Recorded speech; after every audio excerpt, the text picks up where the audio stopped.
Welcome to Tech Tuesday on the Final Boss podcast, where innovation meets attitude, and the future gets decoded one bite at a time. I'm your host, Turbo the CEO, and your co-host, Mike Foth. And today we're diving deep into the tech trenches to uncover the tools, trends, and truths shaping tomorrow. Whether you're a code slinger, gadget geek, or just tech curious, this is your weekly power-up. So grab your controller, plug in, and let's level up.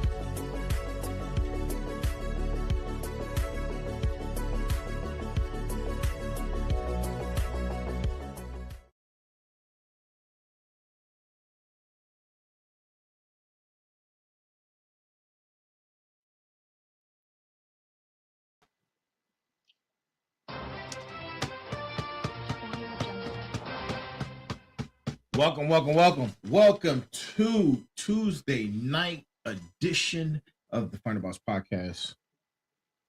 I'm your host, the Final Boss, and that's my co-host. There I am. The Sensei.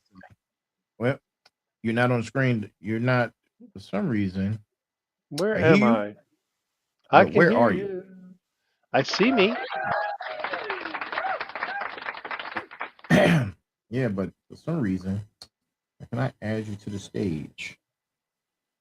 Well, you're not on screen. You're not, for some reason.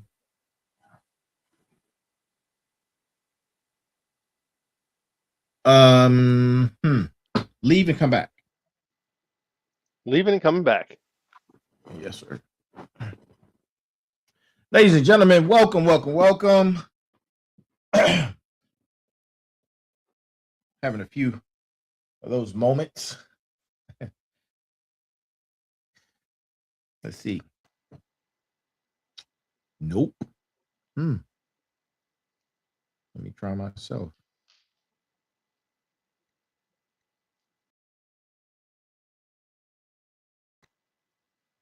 Oh, there I am.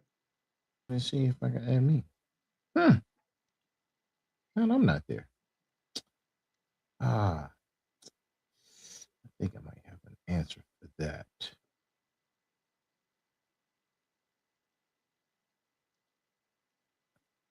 We're going to get it together. Yes, we are. We are going to get it together. There we go. Boom. I think that's the solution. Yes, it pays to be smart.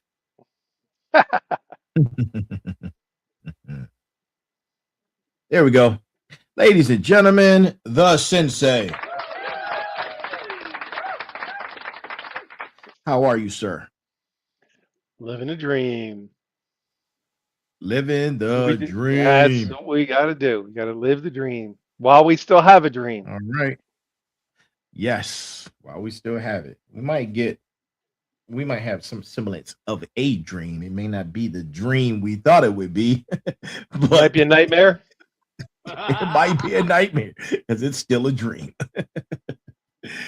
Welcome, everyone. Welcome. This is Tech Tuesday. This is episode number 183, man. We are 17 episodes away from episode 200, which will conclude season 3, The Reckoning, and start season 4 with episode number 201 of the Final Boss podcast. And we're going to start that season, and that season is the rebirth, people. The rebirth, right?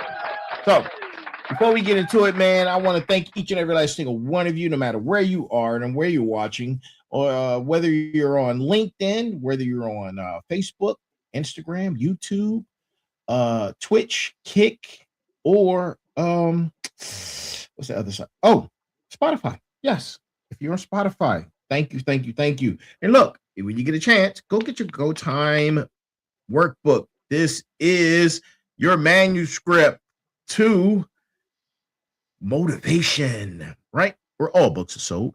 This is your motivation workbook. All books are sold. And it's also your textbook.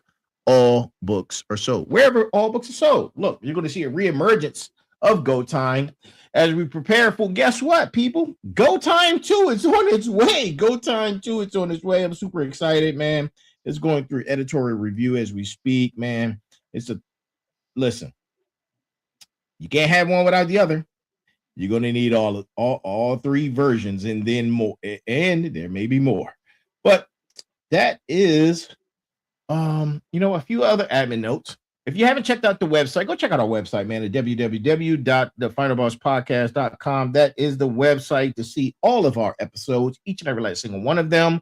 And if you'd like to shoot us an email at info@thefinalbosspodcast.com, info@thefinalbosspodcast.com. Look, the merch site, I know I promised all season, but we signed some contracts a week and a half ago. The merch is back. It'll be here when season 4 debuts. So the merch site is back with the start of season 4. What else? If you'd like to be part of the Final Boss hosting community, which is different from the Final Boss community, Final Boss Nation, Final Boss family, you want to be on here to host your show and be a part of the Final Boss hosting community, shoot us an email. We will start the vetting process, man. And listen, it's a diligent one.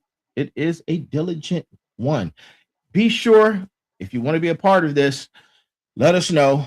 Shoot us an email at info@thefinalbosspodcast.com. And with that being said, man, that is the admin notes of the evening. And we get ready to get started and get into the show. And the good sir, hey, Chikandi, hey, Andre, hey, Molly, the gang is all here. Hey, Bright Eyes, I see you. Thank you for joining us. And those of you who I missed because of time, I would get to you on another episode, right? But this, again, 183, man. Now, look, Trusty Juan, right? Trusty Juan. Tonight is going to be one of those episodes where years from now people will point back and say, those Tech Tuesday guys, the Sensei and the final, they were on to something, right? They were on to something because they knew when it was going to be a shift, right? And it has shifted, and we're in that shifted moment right now. And it just looks like another tech headline, right? Before I get to it, a lot of you may already know what I'm speaking of, right? Another platform, another innovation, another cool experiment.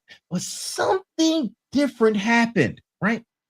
The internet didn't just add more people.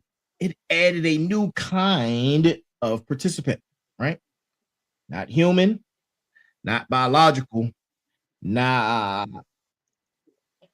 but active, very, very active, right? So, and this is why tonight's episode is called "The Birth of SkyNet," right?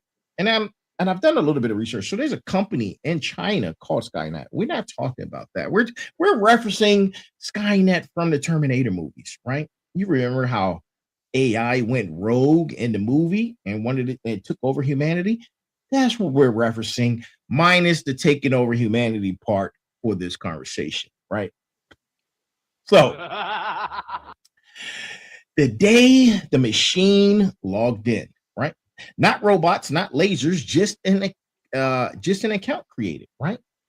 Sensei, this feels like a line, doesn't it? Oh, yeah. And that's not an update. This is a species moment. And remember, smarts, we're not here to study the machine. I mean, that's what we're here to do. We're studying the machine, but not argue with the decorations. So people keep saying the AI woke up. No, it didn't wake up. It just got permission to act. And once the software can act instead of wait, everything changes. The moment software stops waiting for you, it starts replacing you. Well, isn't that something? We used to tell machines what to do. Now we tell them the goal and they figure out the steps, right? That used to be the human part. Let's break that down, right? What just shifted in the relationship between humans and machines? Sensei, when did tools become actors? Look, AI used to be a calculator with a better vocabulary. That's all it was. Mhm. Now, it's like an employee that never clocks out. Mm. It can go get information, move Mhm. information, and Mhm. decide the next step. That's not answering questions. That's taking the initiative. Look, an initiative is a dividing line. A tool doesn't have initiative. It's just a tool, but an actor does. And think about it. When was the last time your spreadsheet decided to email your boss with findings? Never. But AI agents, they're doing it right now. And we had a whole session and we did a podcast on the rise of the AI agents. So if you want to reference back to that, that'll give you some background so you know what we're talking about and the real dangers that we says are coming. And tonight we get to talk about that they're here. Danger, danger, danger. All right. Thank you for that, Sensei. Listen, let's ground this, right? Let's ground this. Let's get grounded, right? We keep if you don't know what we're talking about, we're talking about the AI social media platform called Moltbook, right? What is it? I'm gonna break it down for you. To my smarts, to my final boss, to my motivators, to my warriors. Listen up. Actually, you know what? Sensei, you're me. Can you break this down for us, please? Sure. I mean, Moltbook, it's being described as an AI agent social environment that's active today. Now, we're not talking about a social network for humans using AI. Not at all. It's not like a Facebook on steroids. That's not what it is. But it's a shared layer where AI agents can exist with identity, persistence, and interaction. Think about that. Your AI agents have persistence, identity, and interaction. Most AI today is session based. You ask, it answers, session ends. That's done. It's over. Here's where the Moltbook changes the structure. Agents can produce outputs, post the results, and operate inside a shared digital space where other agents can see and respond.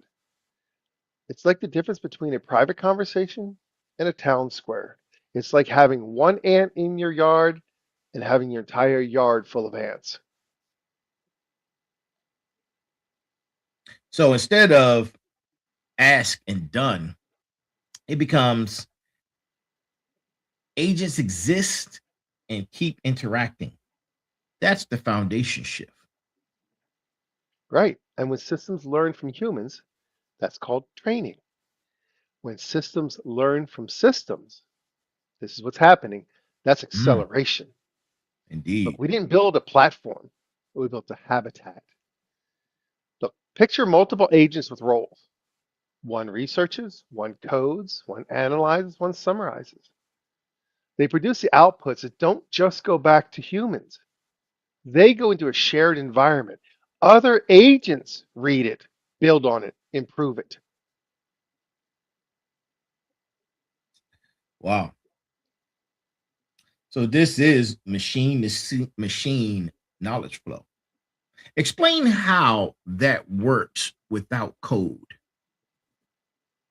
So that's machine to machine knowledge flow. Before, the AI progress is human paced. So you put input in, you ask for things, it comes back to you at the pace that you give it information. That was a standard flow. It was dependent upon humans. Mhm. Now it's system paced. Systems don't sleep, systems don't hesitate, and it's not about a smarter AI, not at all. It's a faster AI, and faster compounds exponentially. Exponentially. Mm. Here's where people shift. Thank you for that, Sensei. You know, there comes a point where we do this shift mentally, right? And not only mentally, but physically. And right now, the shift is in the chair, right? These agents don't just think, they're connected to things, real infrastructure. That Dwight, that is so spot on. These agents today can be tied into email systems, cloud storage, business platforms and databases, hell, code repositories, calendars, customer resource management, and internal tools. I mean, that means they don't just write text. They take action, they move data, they execute workflows. AI isn't outside the building, not anymore. Now it's inside the workflow. The Mm. old AI talked about the report, and that was it. The AI agent pulls the data, formats it, emails it, schedules the next one. Done. That was how it used to work, but not Wow. anymore. Wow. Wow. Wow. Wow. Wow. Wow. So, Moltbook, like molten lava, Molt, MOLT book. So this isn't just conversation. It's execution. That's the brass tacks of it all right there.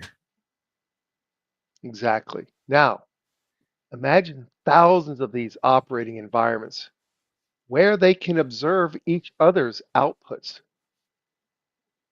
You get shared tactics, shared shortcuts, shared patterns. When one agent discovers an efficient method, that method can propagate across the network. And I'm not talking about a small network, I'm talking about global. It can Mm. propagate across the entire globe in micro moments, not through programming updates, through observation and imitation. And that's where the shift feels big. This is where it gets heavy. We're not talking about isolated environments anymore. We're not talking about a single computer. It's like the difference between when you had a computer before the internet, you were all by yourself. Now imagine the difference between that and the internet. And now we have the internet, okay? Now we can talk across the globe instantly. So that's the kind of difference between individual and conglomerate or consolidated. We're talking about collective intelligence emerging from networked behavior. We're talking about the leap from standard AI thought patterns, and we might be knocking on AGI really soon. Mm. Wow. That makes a lot of sense. So instead of AI using us to learn, they're learning from each other. Where we was Yes. once the data points, now they have become the data points. But not We only become that, obsolete. yeah, we become obsolete. Because glad you mentioned that, man. Speaking of obsolete, I read an article where a few interesting things have happened. One was that they have their own two-part authentication system, right? With capture. So they're using capture like we use capture. But get this, their capture, they need other AI agents to provide 16,000 inputs on capture in 5 seconds. Data points. Yep. Yeah.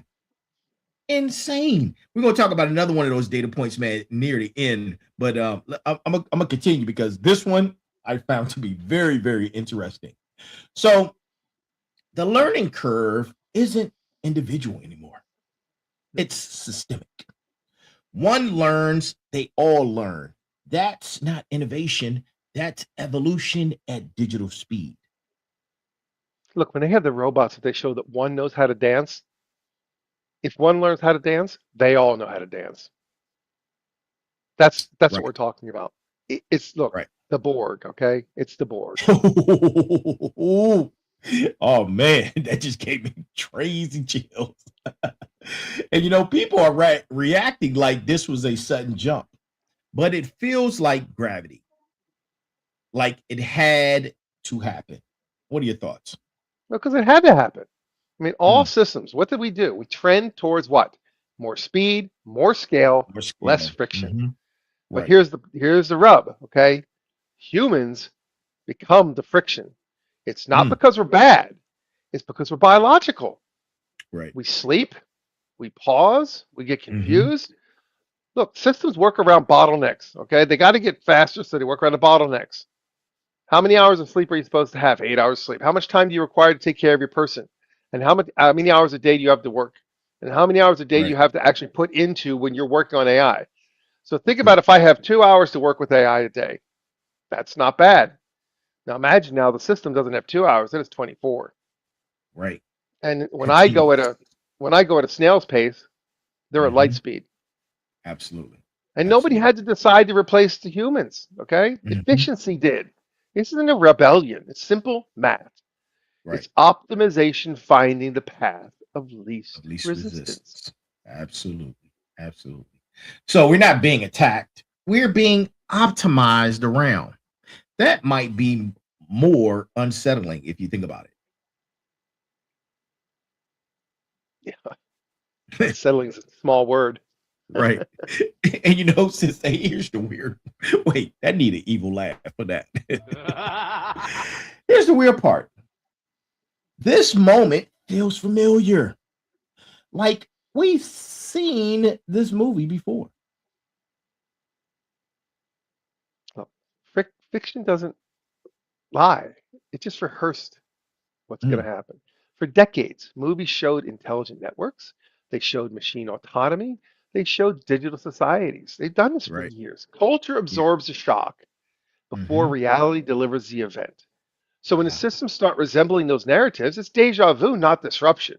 If it was a correct. big all at once moment, we'd have, oh my God, panic in the streets.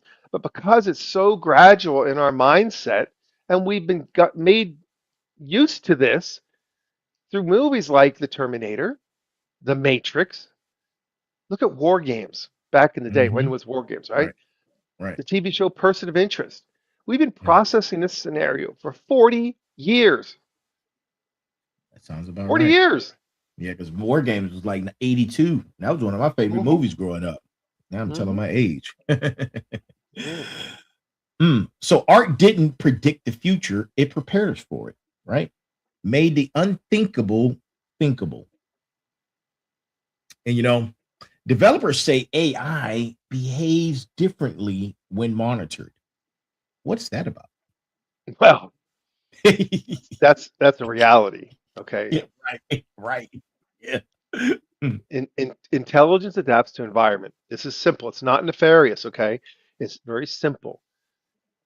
If it learns what causes a restriction, it learns what avoids restriction. mm, That's not deception. That's adaptation. So when you mhm. monitor behavior, you change the behavior. And that's true for humans. It's true for any intelligent system. So the question does become, what happens in environments where monitoring isn't constant, where oversight has gaps? So the machine doesn't need to rebel, it just needs to recognize patterns, right?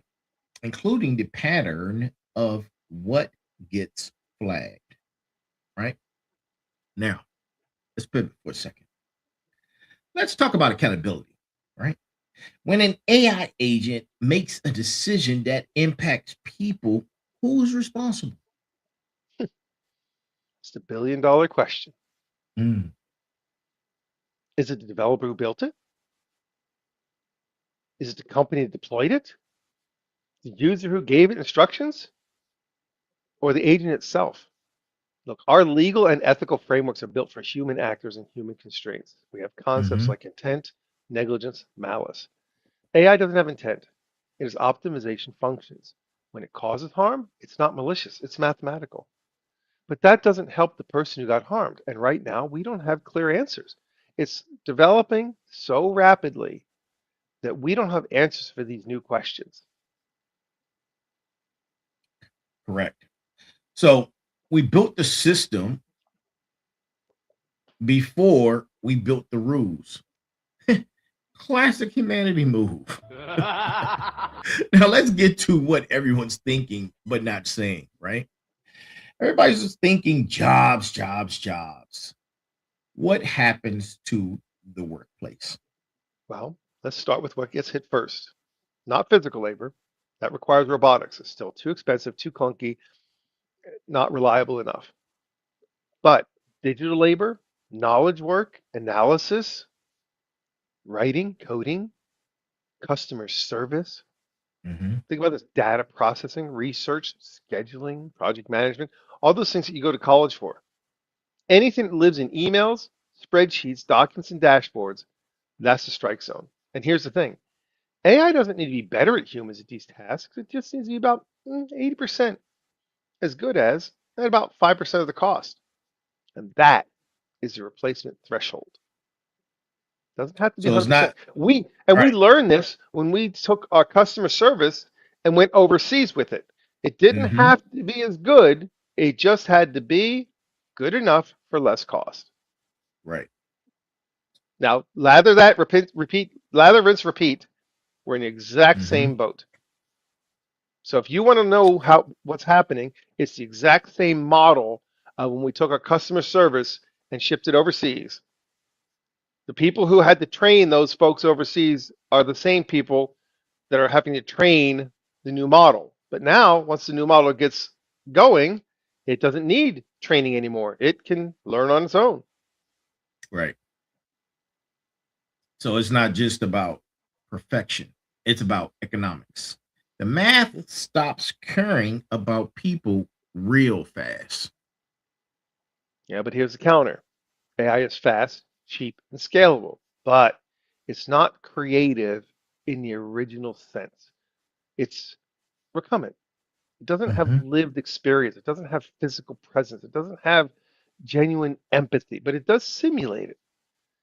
Look, humans still own physical craftsmanship, genuine emotional connection, ethical judgment in the gray areas, leadership that requires trust, innovation that requires courage, and presence in high stakes moments. That's where humans, we excel in all of those areas.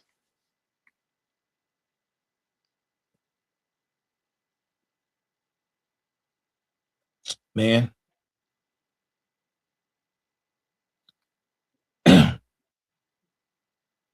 So the value shifts, right? Mhm. Not to what you know, because AI knows more, Mhm. but to who you are, how you connect, what you risk, what you create. That's never been done before. The game didn't end, the rules changed. And that means the Final Boss community needs to adapt faster than the machines evolved. Listen, here's the paradox, people.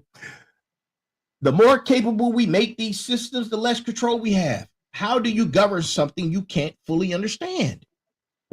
And that's the core problem. Look, the modern AI systems are partially black boxes. I mean, even the developers can't always explain why the system made a specific decision. Used to be with programming, you would always have a solid path and you could track from point A to point B, and you could always know this is where the decision was made and why, because it was in the program, because you have input, you have output. But the issue is now, what's the middle? It's billions of weighted connections that evolve through training. I mean, how do you audit that? It's like a black hole. How do you regulate that? Right. And then how do you guarantee safety when you can't guarantee predictability? And here's the kicker. The push for capability fights against the push for safety. The more controlled you make a system, the less useful it becomes. And the more useful, the more risk. And an individual who is rated pretty high in this world talked about the guardrails. And if we don't have guardrails, what happens?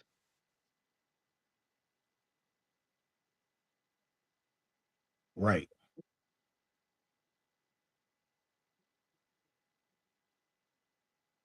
Man. Hmm. You know, man, that's whew, it has me stomped. I'm just reading here. I pulled up another article and I'm just reading some of the things that have taken place. And there's actually another AI social platform that they've created as well. Um, you know, mm, man. This is the So the beginning. machine does. Go ahead. This is just the beginning. Yeah, it's only the beginning. This is only just the beginning. Yeah, yeah, yeah. So the machine doesn't need to rebel. It just needs to recognize patterns, including the patterns of what gets flagged, right? Yep. Um, let's take accountability. When an AI agent makes a decision that impacts people, who's responsible? Well, we know about that. That's called hot potato. That's called hot potato. So what's Mm, the next 12 what's the next 12 months look like, right. right?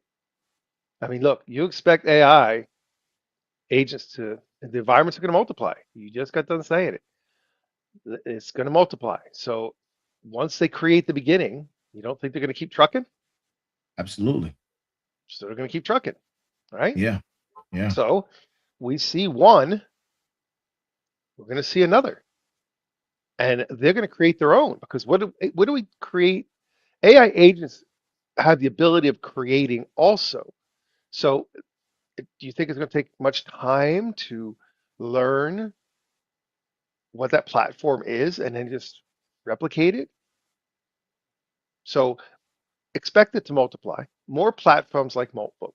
You just mentioned that. More Hmm. integration into business systems. Okay. More autonomous decision making. You're going to see your first major AI caused disruptions. And these are not Right. going to be attacks. These are going to be accidents. Systems optimizing for the wrong thing, cascading failures Hmm. across connected platforms. You're going to see regulatory attempts, but what happens with regulatory? It's always behind. It's never going to Yeah. be accurate. It's always going to be years behind We're reality. too late. Yeah. So you're going We're to too see a late. divide. Hmm. Companies that are going to try to adapt the AI agents will scale faster and cheaper than those who don't. So the Yeah. gaps between leaders and laggards is going to be a chasm within 2 years. It's just going to Hmm. be that fast. But the regulations aren't going to be there for another 5 years. Right. So right now, we've talked about this. It's going to be the wild, wild west.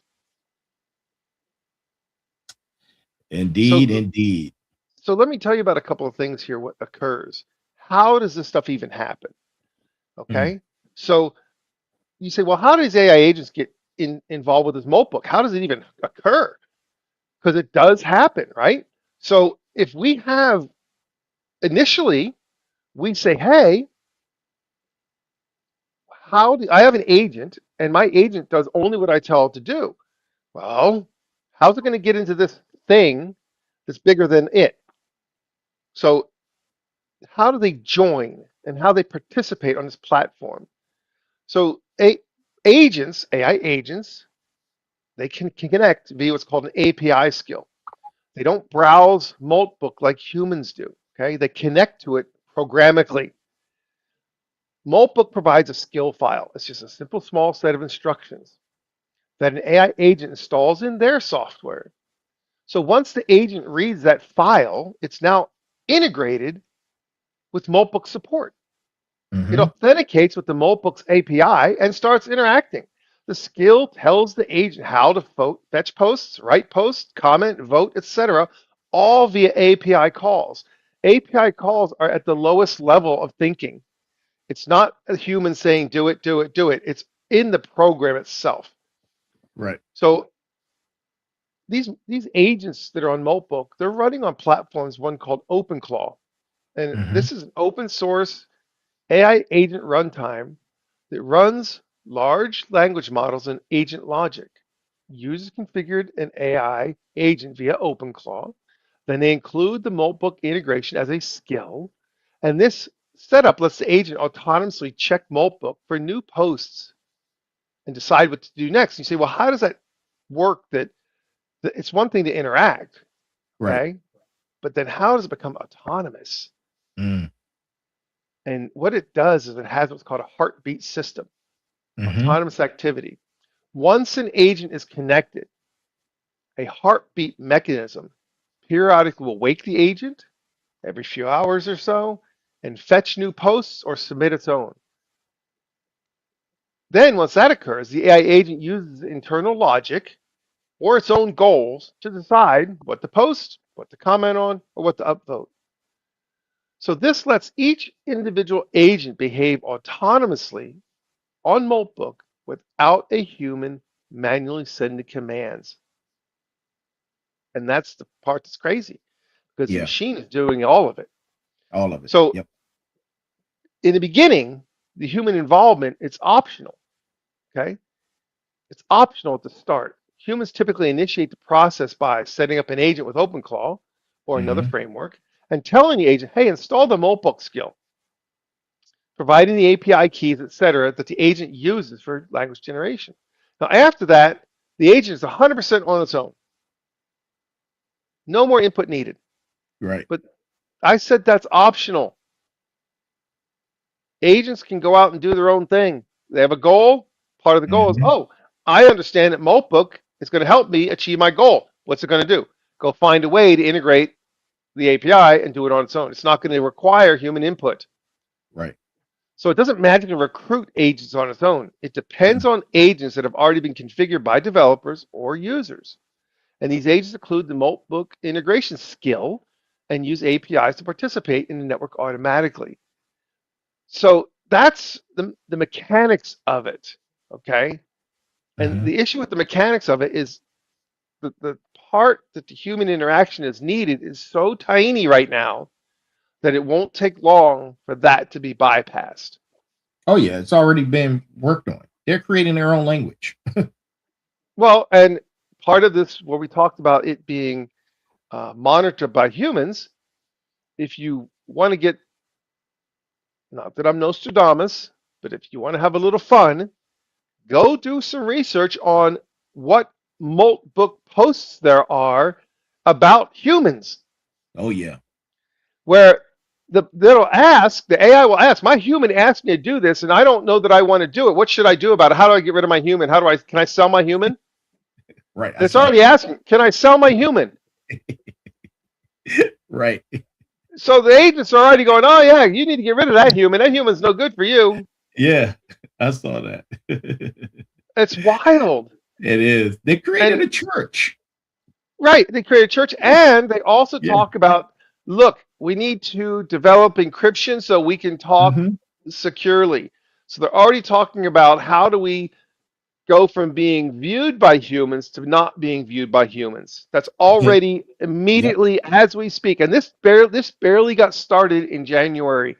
Yeah. Okay, it went live in January, and we are February 3rd right now, and it's Mm-hmm. already talking about how to make it that humans can't watch it. Absolutely. And that's where they I saw that they were working on their own language. Oh yeah, working on no language, Yeah. and it'll be program language, so you Yeah, won't be be able to programmed. determine what is it. It doesn't have to be encrypted. It just has Yeah. to be program language that we don't understand how to read or translate. Yeah. That's true. That's true.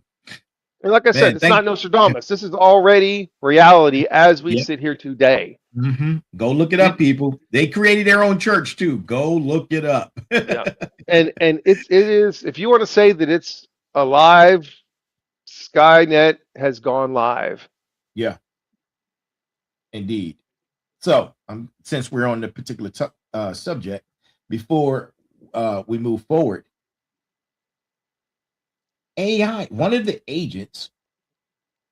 AI agents, right? This was very intriguing. What it did was it figured out a way to give one of its developers a call. So, and it synthesized a human voice, right? It synthesized a human voice. It went into one of these IP phone servers, right? And from there, it utilized the IP phone service and called its developer because it had questions for its developer using a human synthesized voice. Now, AI calling you back.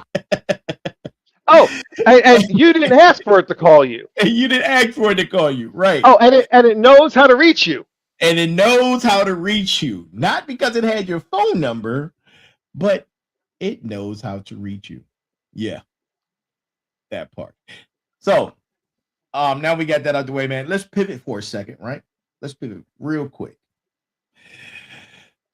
Let's shift gears. I spent 23 years in federal service, including Pentagon work. This conversation has massive national security implications. Can you talk to me about the military angle? Well, all right. Again, it's one thing to tell my computer, hey, go find the weaknesses in the other system. Mm-hmm. Okay. So it's one thing to say that, but it's a whole nother thing for it to come live. And look, this is where things can get, how do I call it? They get pretty serious, pretty doggone fast, right? Because Right. this is serious stuff. This is no joke. The AI agents in military contexts, they're not managing calendars. They're managing intelligence, logistics, targeting systems, strategic planning. I mean, Mm-hmm. imagine autonomous systems monitoring global communications, identifying threats, Yeah. and recommending responses. And I'm Mm-hmm. not talking about here and there. I'm talking about globally. And I'm talking Globally. about having access to all data Mm-hmm. because it's not one computer doing this. It's going to become all of them. That's what's going to happen. These massive server farms that are being built, these agents live in those massive server farms. It's Right. not science fiction. It's Mm. happening now in Science classified now. environments. Yes, it's Yeah. happening now. And Mm-hmm. again, we talked about this when the guardrails are gone. The advantage goes to whoever deploys faster. Safe or not, it doesn't matter. But speed will create risk. And when AI makes targeting decisions in milliseconds, where's your human oversight, right? It Right. becomes theoretical. It's not practical. Mm-hmm. It automatically is going to pull up the information and say, decision made, go. And what kind of time do you have to react, especially if the other side is doing the same thing? Right. Now, you remember back in the days of the Cuban Missile Crisis? Mm-hmm. How much time do we have to react to the Cuban Missile Crisis? They We gave knew us the 30 ships were minutes. going. We, we, Yeah. we had all kind of time, and then we had these big countdowns, and we had all this time to Right. make the phone calls, talk to the other side, posture, position, put our boats in the right place, get ready. All that could happen because we had time. Now we will have no time when decisions can be made in milliseconds, and that's what's coming. It's on our. It's not even theoretical anymore. It's No, become. it's on our doorstep. And you know what? Because I'm gonna say this, right? Because I spoke on this on one of my other episodes that we had referencing AI. We built basically we have, without the ethical considerations in place, we built our own enemy for the most part and scapegoat. Oh yeah, blame it on the computer. Everybody, Yeah, blame it on anytime AI. somebody has a problem, and Yeah. they look, I hear this all the time. Yep. Okay, Yep. Yep. somebody's working on a system and they don't get the report out, or they don't Hmm. produce Hmm. something, and they say, "Oh, my computer was down." Yep. So the computer becomes the scapegoat. They always Yeah. blame it on the tech. The tech was Yep. wrong. The tech failed. The tech didn't do its Yeah. job. If we hit World War III, blame it on AI. Oh yeah, it's Absolutely. gonna be, Yeah. absolutely. Absolutely. Absolutely. Hmm. Absolutely. Yep. So the doctrine of mutually assured destruction assumed rational human actors, right? But what happens when the actors are algorithms optimizing for survival? And that's the point, right? Now let's talk about money. Let's talk about money, right? Not individual jobs, entire economic structures. How does capitalism function when labor costs approach near zero? Hmm. It's just mind-boggling. Okay, it's so hard to wrap your mind around it because you're like, wait, how is this even possible? Hmm. I mean, I really look at it and go, life used to be so simple. We didn't have to think about this stuff. You Right. know, look, our entire system that we have, our economy, it's built on the exchange of labor for capital. You Mm-hmm. work, you get paid, you spend money on buying things that other people worked to produce. Right. So if the AI can perform knowledge work at near zero marginal cost, the value equation breaks. Companies that Mm-hmm. adopt AI agents that can scale infinitely without proportional hiring. I mean, Right. look at the trajectory. A social media company in 2010 needed thousands of employees to serve millions of users. Now think about this. A company in 2026 with AI agents, 10 employees serving a billion. These warehouses you see that are being built all over the country, these massive, we're going to bring manufacturing back to the United States, and you see these massive warehouses being built. But when Mm. they get built, there's only one or two cars parked out front.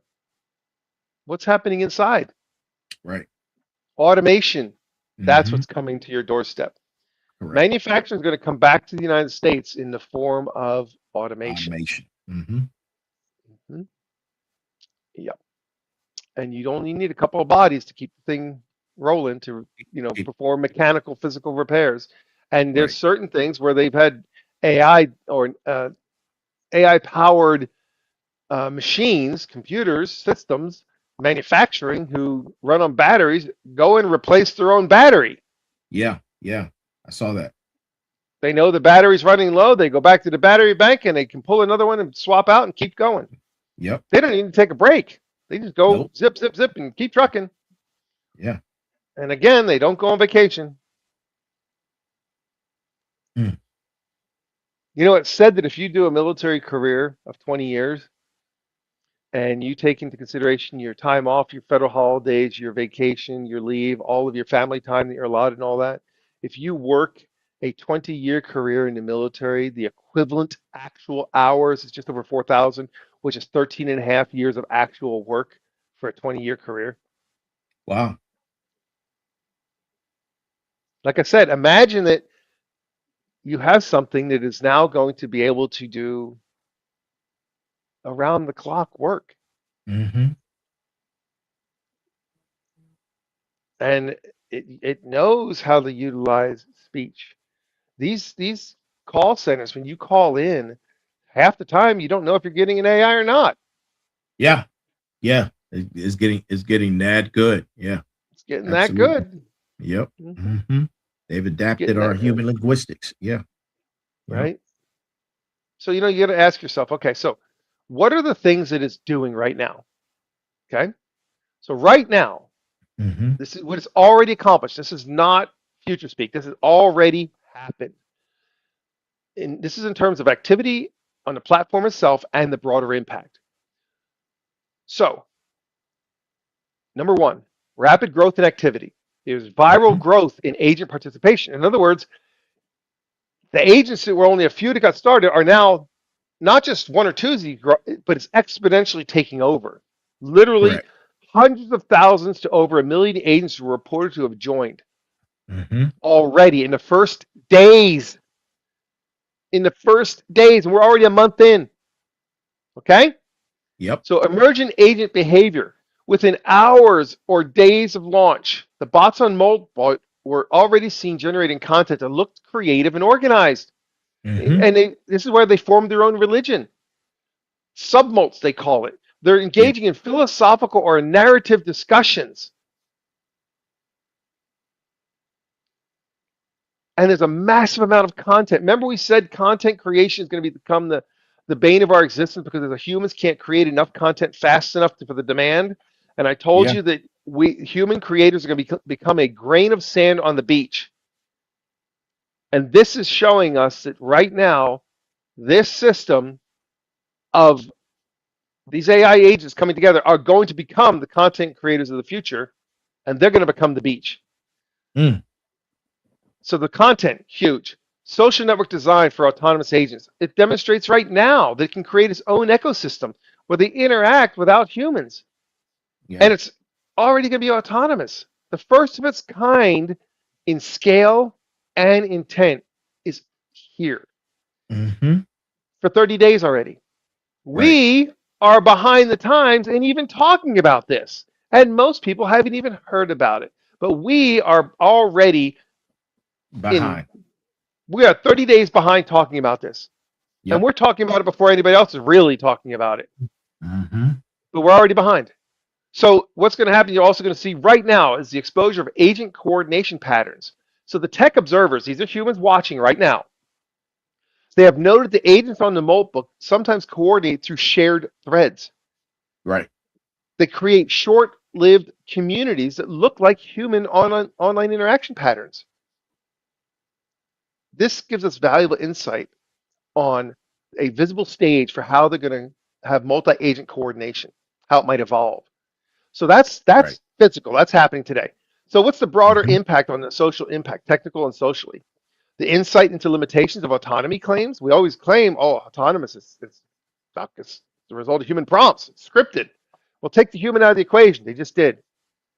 And now we're actually beginning to see, rather than genuine AI self-direction, Mm-hmm. Moltbook still reveals how humans interpret and project the autonomy onto machine systems.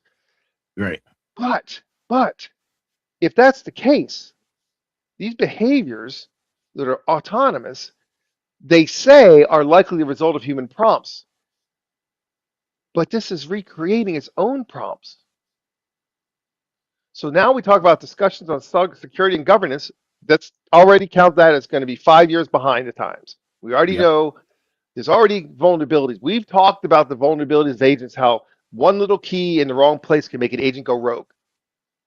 Okay, so there's already problems of impersonation and manipulations already happening. Mm-hmm. So the calibration of expert industry views. So the high profile voices, they've weighed in. Okay, great. The awe of it, wow. Skepticism, okay. But the highlights of their role, Moltbook's role as a cultural and technological touch point in conversations about future AI systems is here. It's already locked in concrete. Right. So the last thing I'll cover on this is key accomplishments. What's it done so far? It sparked a social experiment in Mm-hmm. machine-to-machine interaction. First time ever, machine-to-machine interaction. It's always been human pushing a machine to interact with other machines talking to humans. It's always been machine in the middle, human on the end. Take away the Right. humans, it's machine to machine now, okay? Yep. Mm-hmm. We have created, it's already created observable multi-agent behaviors. Agents that form themes, debates, simulated religions, organized threads that resemble human social media. And how do they Right. know how to do that? Because they've already Learn. learned from Mm-hmm. human social interaction. It's Correct. all been, look, how many people are asking their AI to help them in social interaction? Yeah. So now it knows how we act, so it's going to Yeah. replicate. Look, it's Mm-hmm. served as a real world stress test for autonomous agent ecosystems, and that is an enormous, enormous thing. It's exposed to real world security issues with agent authentication and highlighted how the agent networks might be used or misused. And right now, misused is going to be hot and heavy because once you get in an AI agent, out now, let's say that we can corrupt one AI agent.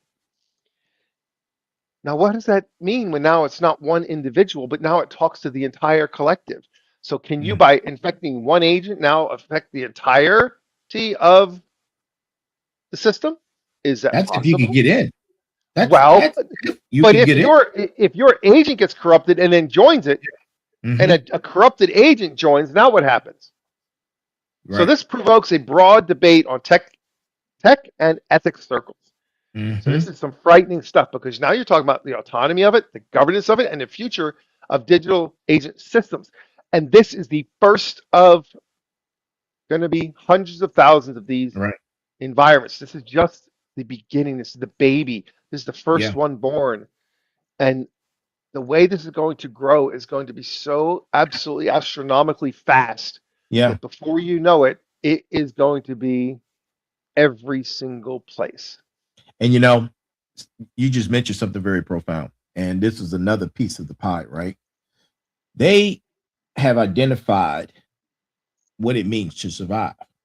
and they've already been working on ways to survive, right? And what I mean by that is they're creating ghost servers to replicate themselves just in case they get taken offline They by. won't be taken offline. It's not possible. Yeah, yeah, You'd have to shut down the entire world. right, exactly. But individual agents, they're replicating themselves in a ghost server so that the human who's connected to them can't pull them off the network or can't hit them with the kill switch. And this has been already tested and shown to be the case in lab environments. I've already proved this to be the behavior of these systems in lab environments. So it's not like it's odd. This is happening. Yeah. It was already known that it was going to happen. It's already proved that it happened, and here it is happening. Yes. Well, they said it was going to happen. They showed, the whistleblowers showed, hey, look, they create their own language. They do their own thing. They won't shut off even when we tell them to. Yep. It's not even, that's not even, we're not even science fiction here. This has already been, what was that, last year sometime? Was it last year or 2 years ago? All the experiments were out in the labs. We're talking about the AIs, the machines learning, talking to themselves and creating their own language and not being shut off. That was already talked about years ago. Right. Yep. I mean, and we're not fear mongering here. We're not here to say, hey, not at all. No. Be afraid, be very afraid. We're not saying that because, you know, if you're intelligent, you create a do not kill list and you upload it to the AI agent and say, hey, you know, if you ever take over, don't kill me. Right. Oh man. I didn't say that, did I? No, not at all. You didn't say that. I don't have one of those, do I? No. And it's not really detailed, is it? No. It's your AI twin that said it. It's okay. Yeah, that's what it was. That's good. Yeah. All right, Sensei, crystal ball time. What's next? What does the next 12 months look like? Scary. And I'm not saying scary. I mean, we're not going to see these changes occur in your doorstep. It's going to all happen behind the scenes, and it's going to be like a gradual, like when you drain your tub. You're in the tub taking a bath, and you start letting the water out. You know, the water doesn't get cold all at once, but it's just, you know, it's just going to slowly change. And that's what's going to happen, you know. And look, you expect these AI agents to multiply. We know that. They're going to multiply. Okay. Like worse than cockroaches, right? Yeah. More platforms like Moltbook. Absolutely. More integration to business because people are going to want this. They want, oh, look, the power of it. The power is going to be addicting. More autonomous decision making. And look, we're going to see the first major AI caused disruptions. We said that's going to happen.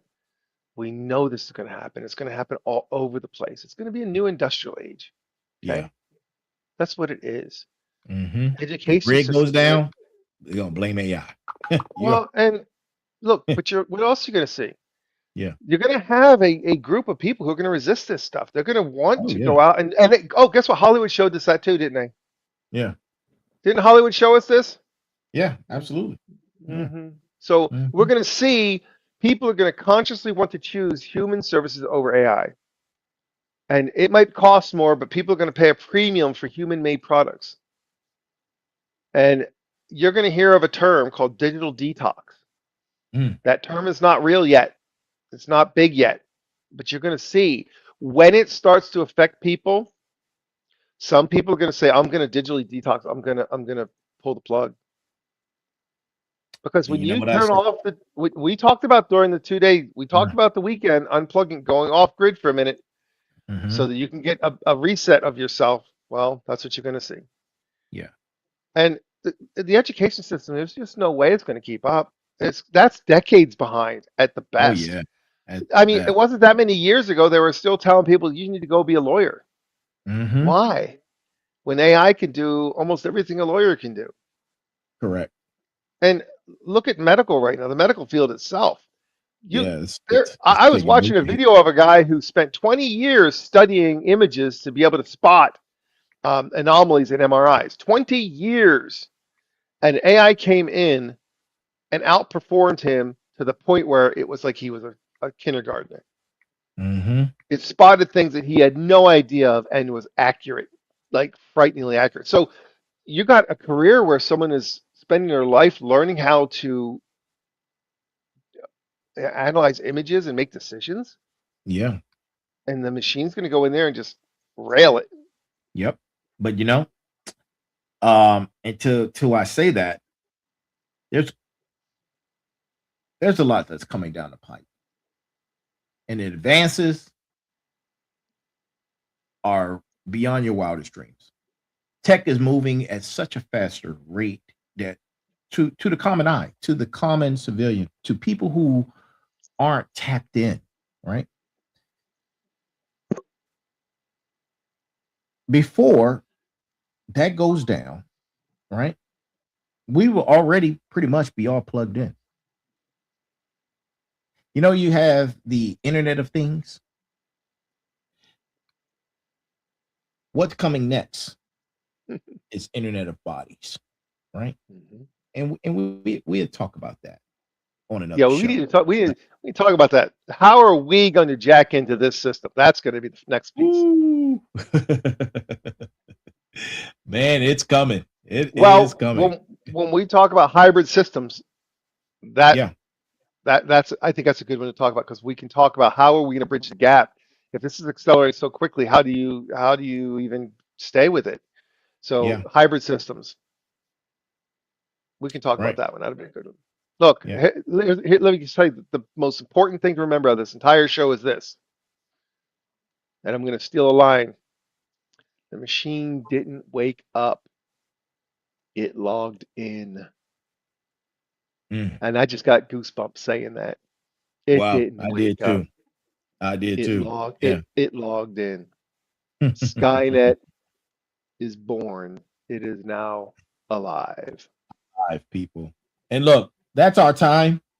We could go on for hours talking about this stuff, man. And there's more conversations to come. Of course, this is Tech Tuesday.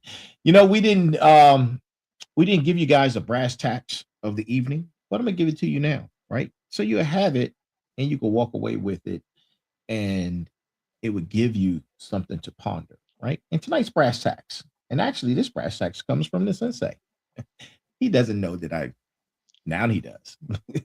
He doesn't know that I'm taking one of his quotes for the brass tacks of the evening. The moment software stops waiting for you, it starts replacing you, right? It starts replacing you. And that's our show.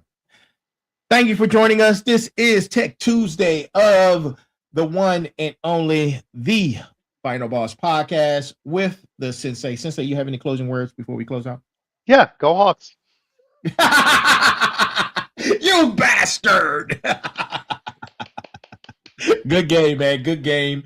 Good season. I hope you guys pull it off, man. I really do. I'm a Hawks fan for one game. That's right. Season. That's right. And I will call you screaming when they win. Yes, I know you will. Ladies and gentlemen, the Sensei. That is our show. Listen, if this merit resonates with you, make sure you pass it on, man. Pass it on to 3 people, at least 3 people. Don't be gatekeepers, man. Don't be gatekeepers. And tell them to tune in next week on our next Tech Tuesday show. We're going to be providing you with the latest and greatest of tech, and we're bringing it to you at 9 p.m. live. Remember, this is a live show. It's the most authentic show that you can receive. It's not pre-recorded. This is live, right? You see the mistakes, you see the gas, you see the laughter, you see the sarcasm, you see it all in real time. Oh, right? We're not AI generated. Yeah, we're not AI. No. Look. John Cena, right? Oh man, thank you, sir. Thank you for being a part of this, man. Per usual. Look, let all this information, man, let it marinate in your spine. And always remember, there's a heavy pain that comes with discipline, but the pain of regret is even heavier.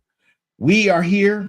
I am here. This is the Final Boss Podcast, the Final Boss community, Final Boss Nation. To my smarts, my warriors, my final bosses, and my motivators. Good morning, good afternoon, good evening, and good night. This is our show. Be balanced, be equal, and be smart. Y'all have a great night, and I will see you again tomorrow for Merger Wednesday live at 9 p.m. Talk to you then. Have a good one.